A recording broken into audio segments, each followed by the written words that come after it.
Welcome back, everyone. Today, we're taking a deep dive into the unsettling case of the Kensington Strangler, a story that gripped Philadelphia in 2010.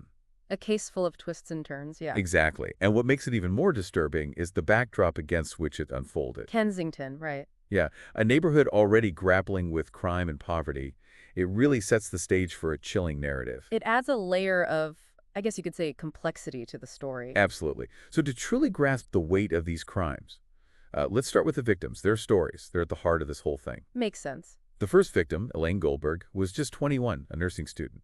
And she was working hard to rebuild her life. She had been battling substance use disorder. Wow, that's tough. Pursuing a career and caring for others while dealing with her own struggles. It makes her loss on November 3rd, 2010, all the more tragic. It really highlights how anyone can be a target. Exactly. It shatters the stereotypes. Then just 10 days later, the body of 35-year-old Nicole Piacentini was found. It was less than a mile from where they found Elaine. Like Elaine, she was found half naked, and the way their bodies were discovered it was eerily similar. Yeah, the similarities were definitely cause for concern. Oh, absolutely. Red flags all over. And it's important to remember that Nicole was working in sex work. Right, and that often comes with its own set of dangers and misconceptions. Definitely. But we need to see Nicole as a human being, worthy of justice, like anyone else. Absolutely. Now, initially, investigators weren't sure if the two cases were connected, Right. but those unsettling similarities, they just couldn't ignore them. And that's where the DNA testing comes in. The missing link. The game changer. I mean, imagine the shock when that DNA match confirmed a serial killer was operating in Kensington. Must have been terrifying for everyone. Absolutely, the anxiety must have been through the roof. And then even more women started coming forward after that DNA link was made public. Saying they had been assaulted. Yeah, claiming they'd been attacked by a stranger in that same area. It makes you wonder how many more cases go unreported, especially in communities like Kensington. It's a chilling thought, all those stories that might stay hidden. Absolutely, and that silence just adds another layer of victimization. A vicious cycle. And tragically, the story doesn't end there. On December 15th, the body of 27-year-old Casey Mahoney was discovered. Near those railroad tracks? Yeah, in Kensington. She was also battling substance use. And she'd actually come to Philadelphia from North Carolina, hoping for a fresh start. Trying to turn her life around. And the location where they found her, so isolated, it just underscores the vulnerability of these women. It really does. And tragically, the similarities with the previous victims, they were impossible to ignore. Half naked. Evidence pointing to another brutal sexual assault, it confirmed everyone's worst fears. A serial predator was stalking Kensington, and he was getting bolder. Each victim's story, it adds another layer of tragedy to this whole thing. But let's look at the investigation now for a moment. 2 days after they found Casey's body, the police released some CCTV footage. Of the suspect? Yeah, a man they believed to be connected to the murders. It wasn't the clearest image. Grainy. Yeah, but it offered some hope. It showed a black male, likely in his early 20s, with these long sideburns. Sideburns? Yeah, distinctive. And he had this kind of noticeable walk. This footage was from December 6th. Just days before Casey was murdered. And get this, he told the woman he was assaulting that his name is Anthony. Anthony. That's chilling. Just a random encounter for her, but it could be linked to something so much darker. It's a reminder that these predators can be hiding in plain sight. Scary. So how did this footage lead them to Antonio Rodriguez? An anonymous tip came in shortly after the footage was released. It pointed to Rodriguez, 22 years old, homeless. He'd recently been released from prison, drug charges. Okay, so they have their suspect. They have his DNA on file from his previous time in prison. You'd think this is where the case breaks wide open. You would think, right? But there's a twist, and it's a frustrating one. There was a massive backlog in DNA cases, over 5,000.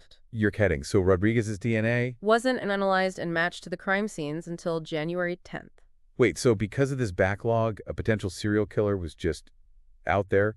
That's insane. It really highlights the systemic issues you were talking about. It's just the thought that maybe Casey Mahoney would still be alive if they had processed his DNA sooner. It's a tough pill to swallow, and understandably, this case caused a lot of outrage, calls for reform in the Philadelphia Police Department. It's a clear example of how these bureaucratic things can have, real-world consequences. I mean, we know DNA technology has been amazing for investigations, but it only works if it's done quickly. Right, and in this case, that delay may have cost a young woman her life. Justice delayed is justice denied. Sobering thought. It wasn't just numbers on a page, it was people's lives. And can you imagine the fear in the community knowing he was out there? And remember, other women were coming forward during this time, saying they had been assaulted by someone who fit Rodriguez's description. So they finally catch him. It must have been a huge relief for everyone. They found him on January 17th, hiding in an abandoned house in Kensington.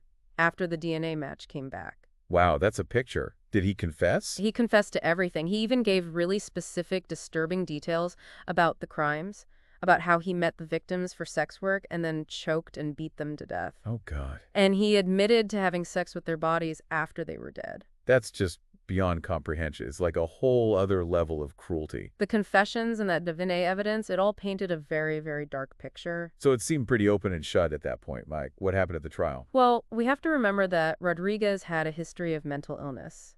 And even though we don't know all the specifics, it was a big factor in the legal process. Interesting. Did it prevent him from going to trial? Not exactly. It didn't prevent the trial from happening, but it did raise all these legal and ethical questions, like the prosecution chose not to seek the death penalty. Oh, wow.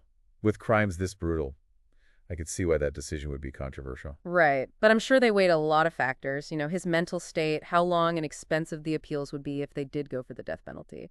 And a jury might be hesitant to sentence someone with a history of mental illness to death. It's complicated. It's not always black and white. It's messy, and Rodriguez's mental health just adds another layer to everything. So what happened?